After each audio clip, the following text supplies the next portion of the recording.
Bismillahirrahmanirrahim. Assalamualaikum warahmatullahi wabarakatuh. Alhamdulillahilladzi anzala 'alaihil kitaba wa lam yaj'al lahu iwaja qayyiman liyunzira ba'san syadidan min ladunhu wa yubashshirul mu'minina alladzina ya'maluna sholihati anna lahum ajran hasanah makisina fihi abada. Asyhadu an la ilaha illallah wa asyhadu anna Muhammadan abduhu wa rasuluh alladzi la nabiyya ba'da amma ba'du. Yang saya hormati Bapak Nisfu Syahrin Nasution SHMH selaku dosen pengampu, dan perkenalkan nama saya Muhammad Bimo Fikri Hidayatullah, NIM 0204182090. Saya mahasiswa dari Hukum Ekonomi Syariah semester 5. Baik, di sini saya akan menjelaskan apa itu kontrak bisnis. Sebelum itu saya akan memberikan apa-apa saja yang dibahas dalam kontrak bisnis, yaitu meliputi pengertian kontrak bisnis, asas-asas kontrak, suatu syarat sah suatu kontrak, hapusnya suatu kontrak, prestasi dan wan prestasi dalam suatu kontrak, force majeure, pengertian sengketa kontrak. Oke. Langsung saja di sini saya akan menjelaskan apa pengertian kontrak bisnis. Kontrak adalah di mana dua orang atau lebih saling berjanji untuk melakukan atau tidak melakukan perbuatan tertentu, baik secara tulis. Para pihak yang bersepakat mengenai hal-hal yang diperjanjikan berkewajiban untuk mentaati dan melaksanakannya, sehingga perjanjian tersebut menimbulkan hubungan hukum yang disebut perikatan atau verbintenis. Dengan demikian, kontrak dapat menimbulkan hak dan kewajiban bagi para pihak yang membuat kontrak tersebut. Karena itu, kontrak yang mereka buat adalah sumber hukum formal asal kontrak tersebut adalah kontrak yang sah. Berdasarkan pasal 1233 KUH Perdata, perikatan bisa terjadi karena perjanjian maupun karena undang-undang. Jadi, makna perikatan lebih luas dari kata perjanjian. Karena perikatan bisa ada karena undang-undang dan perjanjian. Dalam perikatan yang lahir karena undang-undang asas kebebasan untuk mengadakan perjanjian tidak berlaku. Suatu perbuatan bisa menjadi perikatan karena kehendak dari undang-undang. Baik, selanjutnya asas-asas dalam perjanjian. A. Asas konsensualisme. Asas konsensualisme adalah perjanjian akan terjadi jika telah ada kesepakatan antara pihak yang mengadakan kontrak. Berdasarkan pada ketentuan pasal 1320 KUH Perdata ayat 1, pada dasarnya perjanjian dan perikatan yang timbul sudah dilahirkan sejak detik tercapainya kata kesepakatan. B. Asas kebebasan berkontrak. Asas kebebasan berkontrak adalah seorang bebas melakukan perjanjian, bebas melakukan apa yang diperjanjikan, bebas pula menentukan bentuk kontrak yang akan dilakukan.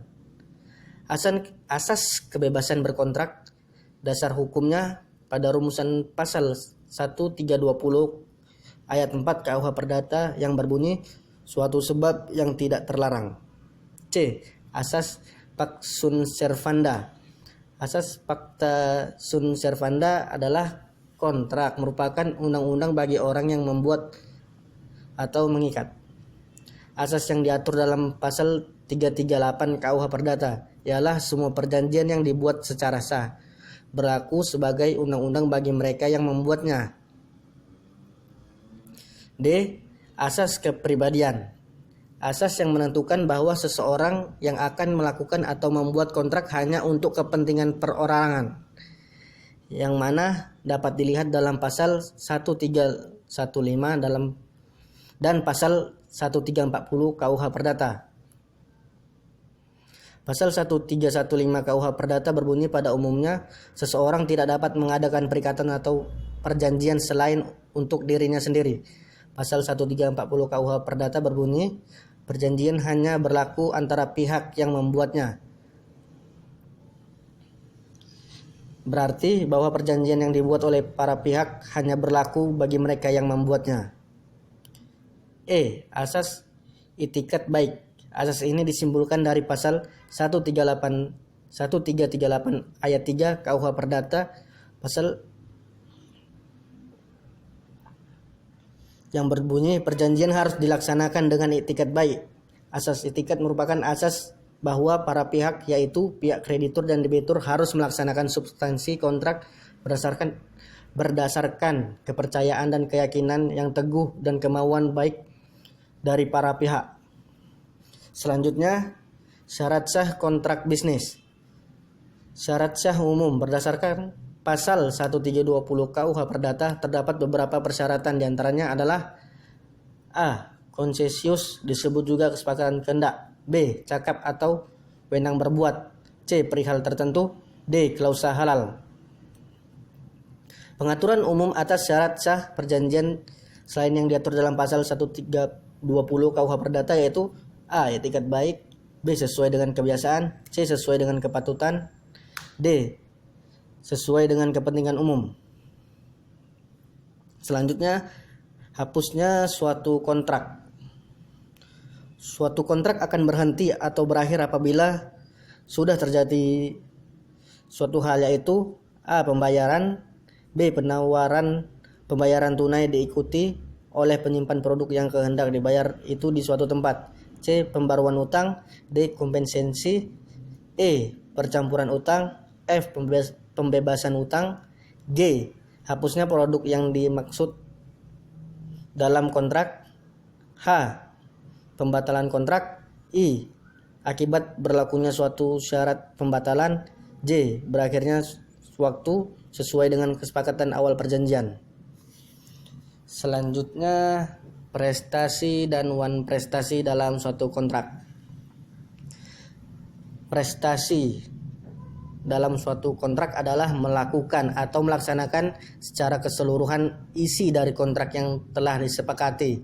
Segala sesuatu yang telah dilaksanakan tersebut didasarkan pada niat baik dari masing-masing pihak yang bersepakat untuk menjalankannya. Hal ini berarti masing-masing pihak memiliki integritas, yaitu sesuai dengan apa yang ditulis atau disepakati dengan yang dilaksanakan.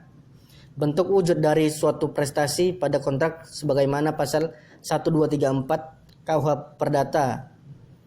Pertama, memberikan sesuatu atau membayar harga barang, menyerahkan kekuasaan atas benda suatu, misal dalam hal jual beli, sewa menyewa, hibah, perjanjian gadai, hutang piutang. 2. Berbuat sesuatu, memperbaiki barang yang rusak, membongkar tembok, menggosokkan rumah, membangun rumah, melukis lukisan untuk pemesan. 3. Tidak berbuat sesuatu, perjanjian tidak mendirikan bangunan, tidak membuat tembok yang tinggi, mengganggu pemandangan, perjanjian tidak akan menggunakan merek dagang tertentu. 2. Wan prestasi atau ingkar janji. Dalam suatu kontrak adalah salah satu atau semua pihak yang terkait dalam suatu kontrak tidak melakukan suatu kewajiban atau prestasi yang tertulis dalam kontrak yang telah disepakati bersama. Akibat dari tidak terpenuhinya atau tidak dilakukannya kewajiban tersebut akan merugikan hak dari salah satu pihak yang telah bersepakat tersebut. Secara umum, bentuk dari suatu wan prestasi dalam suatu kontrak sebagaimana ketentuan pasal 1243 KUH Perdata adalah: pertama, wan prestasi karena tidak melakukan kewajiban sesuai kontrak. Kedua, wan prestasi karena telat melakukan kewajiban sesuai isi kontrak. 3. Wan prestasi karena tidak sepenuhnya melakukan kewajiban sesuai isi kontrak. 4. Wan prestasi karena keliru atau lalai memenuhi kewajibannya. Selanjutnya, force majeure. Force majeure atau yang sering diterjemahkan sebagai keadaan memaksa merupakan keadaan di mana seorang debitur terhalang untuk melaksanakan prestasinya karena keadaan atau peristiwa yang tidak terduga pada saat dibuatnya. Keadaan atau peristiwa tersebut tidak dapat dipertanggungjawabkan, sementara si debitur tidak dalam keadaan bertikat buruk. Pasal 1244 KUH Perdata menyebutkan, dalam hal ini kejadian yang merupakan force majeure tersebut tidak pernah terduga oleh para pihak sebelumnya. Sebab jika para pihak sudah dapat menduga sebelumnya akan ada peristiwa tersebut, maka seyogianya hal tersebut sudah dinegosiasi di antara para pihak. Dengan perkataan lain, bahwa peristiwa yang merupakan force majeure tersebut tidak termasuk dalam asumsi dasar.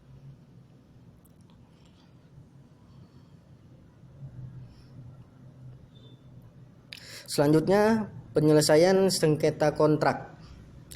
Penyelesaian sengketa di bidang kontrak bisnis yang dipilih oleh para pihak yang bersengketa di luar pengadilan adalah suatu kecenderungan yang menjadi suatu pilihan masyarakat dalam kenyataan yang kian mendapat tempat. Sengketa dalam menjalankan aktivitas bisnis merupakan suatu hal yang sangat mungkin terjadi. Namun, hal itu tidak diinginkan terjadi karena dapat mengakibatkan kerugian untuk mereka yang bersengketa, baik mereka yang berada pada posisi yang benar maupun pada posisi yang salah. Oleh karena itu, terjadinya sengketa bisnis perlu dihindari untuk menjaga reputasi dan relasi yang baik ke depan. Meskipun demikian, seringkali sengketa tidak bisa dielakkan. Hal itu disebabkan terdapat perbedaan persepsi atau pelanggaran perundangan, prestasi, konflik kepentingan, dan lain sebagainya. Penyelesaian sengketa melalui pengadilan yang dipandang rumit, namun sebaliknya, bahwa penjelasan sengketa melalui penyelesaian di luar pengadilan secara lebih sederhana kiranya tidak terjadi distorsi atau pemutaran balikannya hukum dalam penegakannya. Agar memenuhi rasa keadilan masyarakat, sistem peradilan modern merupakan sarana pendistribusian kejadian terkendala dengan pembagian hambatan. Baik, hanya ini yang dapat saya sampaikan. Lebih kurangnya saya mohon maaf. Kepada Allah saya mohon ampun. Saya akhiri perkataan dengan mengucapkan salam. Assalamualaikum warahmatullahi wabarakatuh. Terima kasih.